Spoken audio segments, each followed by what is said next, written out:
आज पेपर हुआ है। आपको सब जैसा कि आप सभी को पता ही है, आज का पेपर था लैंग्वेज का पेपर और दूसरा पेपर जो हुआ है वो है एसए का पेपर।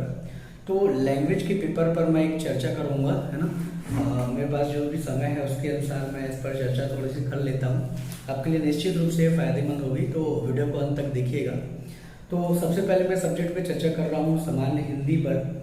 तो जो सामान्य हिंदी विषय है 100 नंबर का होता है, आपको पता ही है। इसमें क्वेश्चन की जो संख्या होती है, टोटल नंबर ऑफ क्वेश्चन जो होते हैं उसकी संख्या को रखा गया है कितना, तो जानते हैं आप 18 क्वेश्चन होते हैं इसमें टोटल। तो 18 क्वेश्चन में कैसे कैसे क्वेश्चन को डिवाइड करता है, तो थोड़ा सा देखें इस पर से। पहला क्वेश्चन जो इसने बताया था, अति संक्षेप में कुछ उसको उत्तर देने थे, शब्द का उत्तर बताना था, वाक्य क्या होते हैं ये बताना था। उसके बाद हिंदी भाषा की लिपि का नाम बताना था, देवनागरी बहुत आसान है। तालव्य वर्ण बताने थे, है ना, बहुत आसान तरीके से। ये जो पहला वाला यानी अति संक्षेप में जो उत्तर लिखना था वो दिया हुआ है। दूसरा, इसके बाद फिर निम्नलिखित शब्दों को दो पर्यायवाची लिखिए, जिसमें द्रव्य है, उसके बाद पत्नी है, बिल्ली है, अज्ञ है। इसके दो दो पर्यायवाची पूछा हुआ था, जो बेहद आसान है, लगभग सबसे मैं समझता हूँ ये बने होंगे। इसके बाद कुछ विलोम शब्द पूछा था, इति का, गहरा का, पृथक का, उर्वरा का। जो शब्द आसान है, आराम से बनते हैं, मैं समझता हूँ ये शब्द बनते हैं। निम्नलिखित समुच्चयित शब्दों के भी अर्थभेद पूछा था, अवधान, अवदान, अविरोध, अविरोध, उद्धार, उद्धार, गेय और गेय। ये थोड़ा सा कई लोगों को लगा होगा, गेय और गेय, है ना। गेय जो है वो वस्तु का होता है, वस्तु का नाम होता है, जबकि गेय जो है वो क्या होता है, एक तरह का गान होता है। निम्नलिखित शब्दों के शुद्ध रूप लिखिए। शुद्ध रूप तो पूछा होता है। ऐतिहासिक पूछा था, ऐतिहासिक बहुत आसान होता है। कवित्री, अनेकों, अनेक होते हैं सदस्य। तो ये जो छोटे छोटे प्रश्न है काफी सरल लग रहे थे, जैसे तद्भव का कर्तरी, हस्ताशीत, ये थोड़ा कठिन शब्द है, हस्तातीत, खंडग्रह, क्रोड, ये शब्द को आते हैं, आराम से बनते हैं, ऐसे शब्द आसान है। निम्नलिखित शब्दों के तत्सम रूप लिखिए, जैसे कि पूछा हुआ है, रचना, मूठ, सेठ, हल्दी, ये सब कॉमन है, पढ़ाए जाते हैं, याद कराए जाते हैं। इसके अलावा सार्थक शब्दों के लिए एक शब्द लिखे, किसी कथा के अंतर्गत आने वाली एक दूसरी कथा, उपकथा, है ना, इस तरह का, जिसके पास कुछ भी ना हो, है ना। इसके बाद फिर वह व्यक्ति जो ऋण चुकाने में असमर्थ घोषित किया गया हो, नाक से बाहर निकलने वाली सांस, ये सब चीजें पूछा हुआ था, है ना। इसमें कुछ कुछ चीजें थोड़ी सी जटिल लगा, है ना, जिसमें से जिसके पास ये लिखा है नाक से बहने वाली सांस, इसमें थोड़ा सा लगा हुआ कई लोग को, है ना, यानी कि प्राण रही हो सकती है, इसमें आंसर हो। इसके अलावा निम्नलिखित शब्दों के समास विग्रह करते हुए समास का नाम लिखिए। तो यथार्थ, हथकड़ी, दोपहर, महाराजा, ये कॉमन शब्द है जिनको पूछा हुआ है, ये बने होंगे, मैं समझता हूँ सभी लोग से बने होंगे। निम्नलिखित प्रश्नों के संक्षिप्त उत्तर दीजिए। तो हिंदी प्रदीप के संपादक का नाम बालकृष्ण भट्ट है, जानते हैं। भारतेंदु स्त्रियों के संपादित पत्रिका का नाम है ना, बाल प्रबोधिनी जिसको बोलते हैं। हिंदी के दो राष्ट्रीय स्तर के समाचार पत्रों के नाम, नवभारत, दैनिक भास्कर, कुछ भी, दैनिक भास्कर, है ना, हरिभूमि, कुछ भी डाल सकते थे। ऐसे क्वेश्चन पूछे गए थे। इसके अलावा उपसर्ग किसे कहते हैं, बहुत आसान है ना। निम्नलिखित शब्दों को उपसर्ग दो दो शब्द बनाए हुए थे, अब के, अन के, दुख के, है ना, परा के, ऐसे शब्द हैं। प्रत्यय के भी दो दो पूछा हुआ था, एक पूछा है, यक पूछा है, पन पूछा है, माट पूछा है, इस तरह के शब्द हैं। इसके अलावा शब्दों के मूल प्रत्यय भी पूछा हुआ था, जैसे स्वच्छाचार, पंचायत, खटोला, ठहाका, ऐसे क्वेश्चन। तो ऐसे क्वेश्चन जो हिंदी ग्रामर के एक एक शब्दों से संबंधित होते हैं, ऐसे जो क्वेश्चन है उसको लगभग मैं कहूँगा कि मॉडरेट लेवल का ही पूछा हुआ है। कई लोग को ये सरल भी लगेगा, जो थोड़े से याद करने में माहिर होते हैं उन लोगों को ये पेपर जो है वो सरल लगेगा, ऐसा मैं समझता हूँ, है ना। क्योंकि अधिकतर लोगों को ये चीज़ें याद होने वाली जो चीज़ें हैं वही चीज़ें पूछी गई हैं सीजीपीएससी के द्वारा। तो मैं समझता हूँ ये चीज़ें आपसे बनी हुई होंगी। लेकिन इसके वाक्यों के शुद्ध रूप लिखिए पूछा हुआ था, तो इसमें थोड़ा सा आप निर्भर करता है, मुझसे यह काम संभव नहीं हो सकता, हम तो अवश्य हो ही जाएंगे, लोग बड़ी मात्रा में जमा हो गए। तो इसमें अगर ध्यान से देखेंगे तो आसान वाली चीज़ें पूछा हुआ है। लेकिन हिंदी साहित्य के इतिहास में मध्यकाल को कितने भागों में बटा गया उसके नाम लिखिए, ये बेहद सरल क्वेश्चन पूछ दिया, क्योंकि पिछले बार की तुलना में ये काफ़ी सरल लग रहा है। निम्नलिखित लोकोक्तियों के अर्थ को स्पष्ट कीजिए। अब ये बड़े अटपटे लोकोक्तियाँ पूछा था इसने। सांझे की हांडी चौराहे पर फूटी, बड़ा अटपटा है, ये कॉमन नहीं है बिल्कुल भी। अरहर की टट्टी, गुजराती ताला, ये बहुत बहुत अजीब है, मतलब कॉमनली ये चीज़ें याद नहीं रहती हैं। एक मुंह दो बात, यहाँ ये ठीक है, ये आसान है। बल्कि इसके अलावा जो दो लोकोक्ति आपने देखा, ये बहुत अटपटे लोकोक्ति इसने पूछा हुआ है। मुहावरों और कहावतों में कोई तीन अंतर बहुत आसान है। बहुत आसान चीज पूछा है। इसके बाद आचार्य रामचंद्र शुक्ल हिंदी साहित्य को कितने भागों में विभाजित किया है?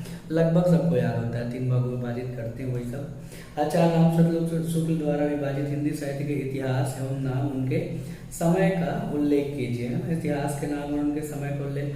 तो आचार्य रामचंद्र शुक्ल ने अलग तरीके से उसको विभाजित किया, हिंदी साहित्य के इतिहास का नाम और उनके समय का, ठीक है, अलग अलग तरीके से विभाजित किया। और विभाजित करने के उन्होंने तर्क भी दिए ढेर सारे।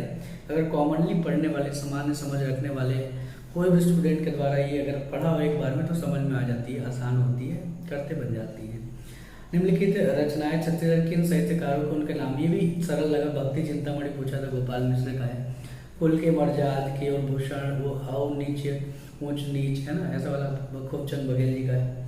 छत्तीसगढ़ के साहित्यकारों की रचना, लखनलाल गुप्ता का पूछा हुआ था, बाबू रेवाराम, बाबू बोधी सिंह, है ना, ये पढ़ते ही रहते हैं। हालांकि बाबू बोधी सिंह नए हैं, बाबू रेवाराम, लखनलाल गुप्ता ये कॉमनली पढ़े जाते हैं। उसके बाद फिर आगे मैं थोड़ा सा इसमें हिंदी के लेखन वाली चीज़ों पर भी बात करता हूँ। तो लेखन वाली चीज़ों में गद्यांश पूछा हुआ था। तो गद्यांश में मानव जीवन की सार्थकता और सफलता के लिए सोद्देश्यता आवश्यक है ना, इस तरीके से लिया हुआ है। तो मानव जीवन की सार्थकता, सफलता, इसमें पहले ही लाइन में आप देखोगे तो सोद्देश्यता शब्द पर इतना अधिक जोर दिया है कि बिल्कुल पता चल जाता है कि ये क्या कह रहा है। कि यहाँ पर से एक तो कर्मठता का भाव इसके अंदर नजर आ रहा है, दूसरा क्या रहा है, उद्देश्य, जीवन के प्रति जो उद्देश्य है, इसलिए एक अच्छा शब्द इसमें बनेगा, उद्देश्यपूर्ण जीवन। ये इसका शीर्षक हो सकता है, बढ़िया सा शब्द है शीर्षक। इसके अलावा इसमें जो कहना चाहिए हमको कि इसमें बहुत सारी चीजें क्या की इसने उदाहरणों से प्रस्तुत कर रखी, उन उदाहरणों को छोड़ा जा सकता था जब यहाँ पर संक्षेप लिखा जा रहा है। तो जैसे इसमें देखिए कि एक ट्रेन जो है वो बैठने के लिए स्टेशन तो पहुंच गया, जैसे यार नहीं मालूम कि उसे जाना कहाँ है, विश्व एक रंगमंच है, ये सब बातें हैं ना। जिस नाविक ने मंजिल तय नहीं कि उसके हवा अनुकूल कैसे चलेगी, इस तरह के जो क्वेश्चन उठाए जाते हैं बीच बीच में प्रश्नों के, है ना, यानी प्रश्न उठाए जाते हैं कहाँ पर, तो वहां पर उठाए जाते हैं जहां पर समझाने के लिए बात को क्या करना होता है, या तो उदाहरणों के माध्यम से या तो जिज्ञासा पैदा करने के लिए क्वेश्चन उठाए जाते हैं। तो वही सब इसमें एक्स्ट्रा चीजें लग रही है जिनको काटा जा सकता था, है ना। इनको काटा ऐसा कभी नहीं हो सकता है, सफल नहीं हो सकता जो आंखें मूंद कर बेमौसम खेतों में बीज बोता हो। अब ये सब उदाहरण है ना, इनको काटा जा सकता था, स्पष्ट नजर आ रहा है उदाहरण।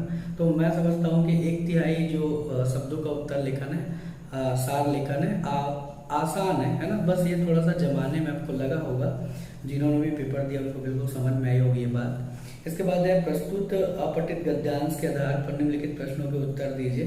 तो ये बहुत सरल पूछा हुआ था, आदिम युग वाला, आदिम युग में मानव जाति का प्रादुर्भाव। ये एसएससी में मैंने सेम क्या बोलते हैं अपठित गद्यांश को देखा हुआ है, ठीक है। हालांकि इसमें क्वेश्चन इसने क्या किए, कुछ नए ऐड कर दिए हैं, जैसे किसकी अधिकता से बाढ़ नियंत्रण सहायता मिलती है ना, वृक्षों के उत्पाद कौन कौन से, इस तरह के कुछ एक्स्ट्रा 1-2 क्वेश्चन और इसने बना रखे हैं। बाकी आप एसएससी वाला कोई अगर अपठित गद्यांश आपने अगर देखा हो तो उसमें अपठित गद्यांश आपको मिल जाएगा, और बेहद आसान अपठित गद्यांश है। इसके बाद अर्ध सरकारी पत्र किसे कहते हैं, इसे 3 प्रमुख विशेषताएं लिखिए। ये क्वेश्चन तो सरल था, अर्ध सरकारी पत्र जानते हैं लगभग सब लोग, 3 विशेषताएं, कोई बहुत बड़ी बात नहीं है। बट अधिकतर लोगों ने यही बताया कि सर इसके लिए 1 पेज जैसा इसने गैप दे रखा हुआ था लिखने के लिए। तो ये काफी बड़ा मैं समझता हूँ कि गैप है, 1 पेज का गैप मतलब काफी बड़ा हो गया ना। तो इसलिए प्रॉब्लम लिखने में आई होगी, है ना, वैसे में नहीं आई होगी, मैं समझ सकता हूँ, लगभग सबको याद होती है। लेकिन ये है कि इसमें लिखने में दिक्कत आई होगी, सच्चाई है ना। तो इसका थोड़ा ध्यान रखिए, लिखने में इस तरह का प्रॉब्लम हो सकता है। इसके बाद है टिप्पण किसे कहते हैं, इसके 3 प्रमुख विशेषताएं लिखी है। भी बहुत आसान है, लेकिन जगह के नाम से इसने प्रॉब्लम खड़ा किया होगा अभ्यर्थियों के सामने। इसके बाद है परिपत्र की परिभाषा लिखते हुए इसका एक प्रारूप प्रस्तुत कीजिए। परिपत्र का प्रारूप लगभग सबको याद होता है, अगर नहीं भी होता है तब भी एक तरह का प्रारूप तो बना ही जा सकते हैं, कम से कम आधे नंबर तो यहाँ पर अर्जित किए ही जा सकते हैं। हालांकि इसमें पूरे नंबर मिलते भी नहीं है प्रारूप में, बट ये है कि 5 नंबर का है तो इसमें कम से कम 3, साढ़े 3, 4 नंबर तो मिलना ही चाहिए। इसके बाद निम्नलिखित का हिंदी में अनुवाद कीजिए।